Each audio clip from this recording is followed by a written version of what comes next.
taken inside the premises on November 23, 2024.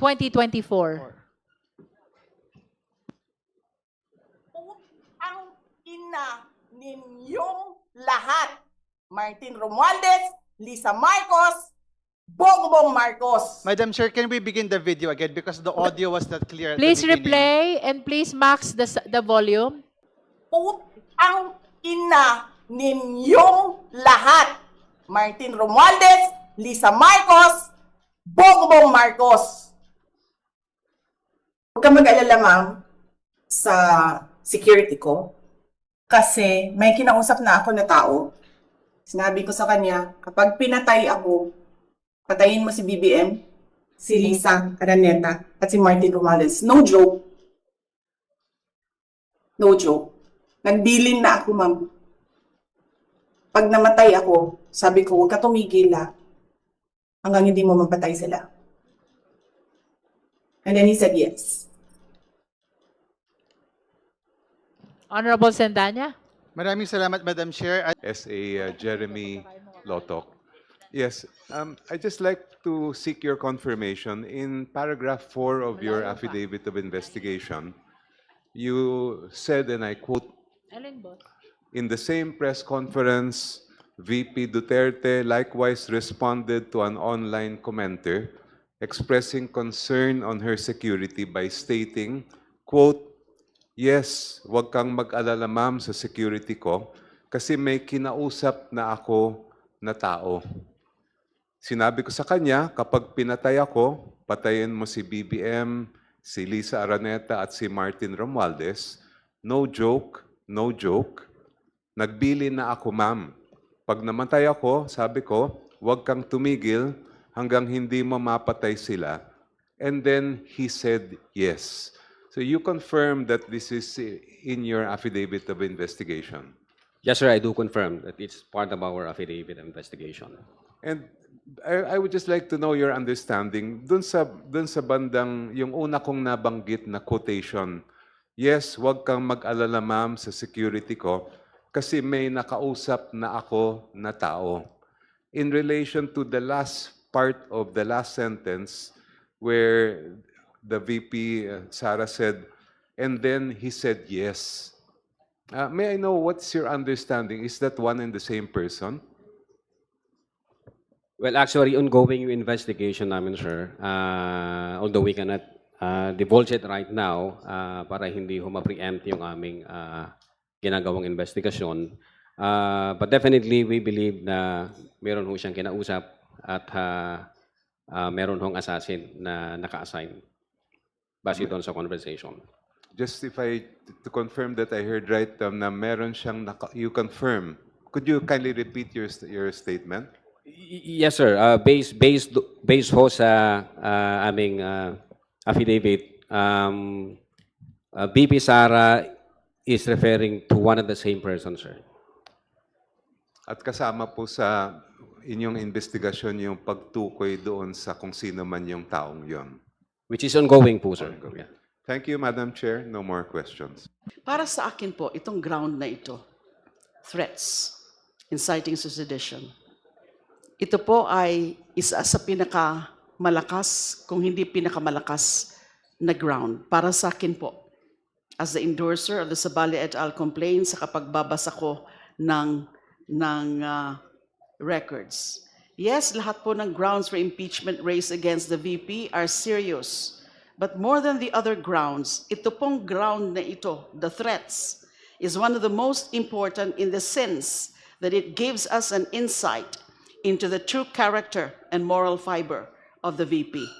Sa pagkakataong yun, maaga pa lang ay nakita na ng buong sambayan ng Pilipino ang tunay na karakter at pagkatao ni VP Sara.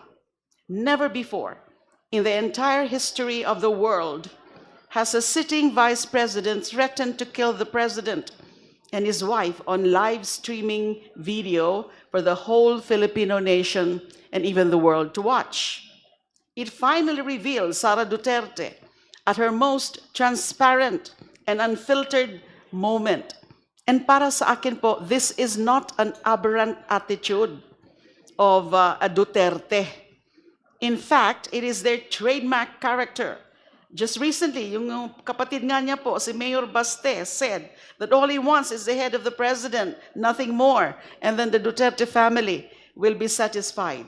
This, to me, ang pagbasa ko po dito, hindi naman po ako psychologist o psychiatrist, pero sa aking obserbasyon, this is a clear pattern running along all of the Duterte children. They're all cut from the same cloth and woven from the same fabric as their father, who is now facing 3 charges of crimes against humanity before the ICC for the murder of thousands of Filipino civilians, all citizens he was sworn to protect. So may history of violence, may proclivity, may tendency to violence ang pamilya pong yan.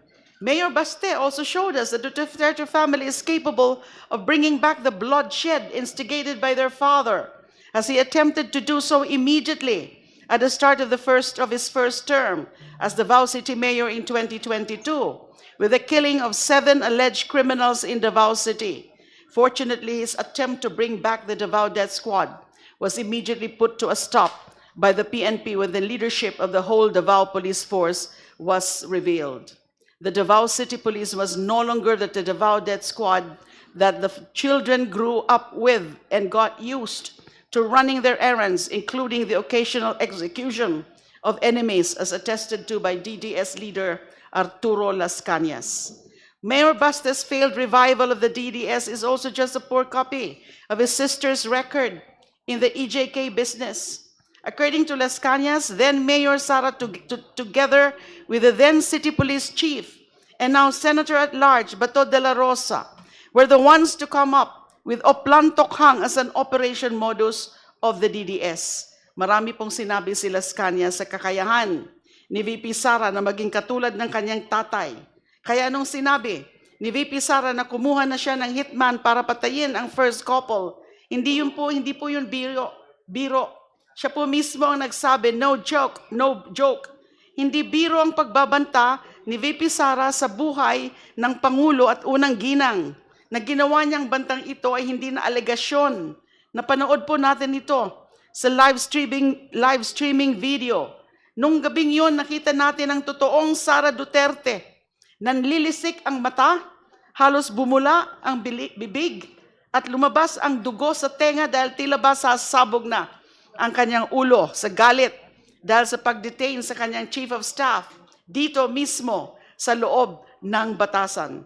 The irony of this is that it all happened here, within the premises of the House of Representatives, in the same government compound where we are sitting now in judgment whether or not to recommend to the House plenary the filing of the articles of impeachment against VP Sara to the Senate for an impeachment trial. And so we have gone full circle, Madam Chair.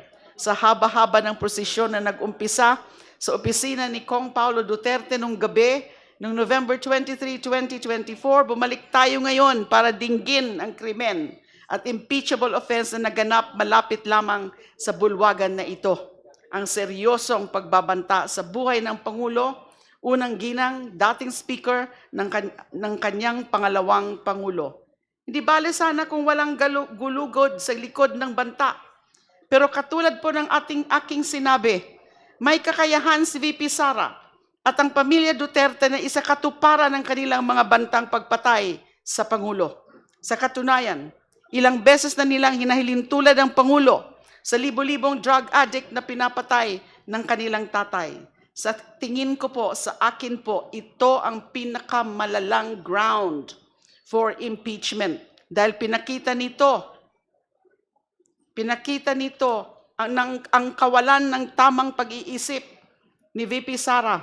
Again, I'm not a psychologist or psychiatrist, but that's what I can see from the character and personality of VP Sara.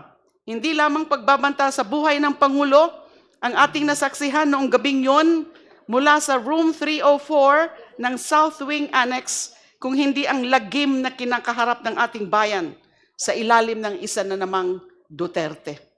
That is my manifestation, Madam Chair, for the record.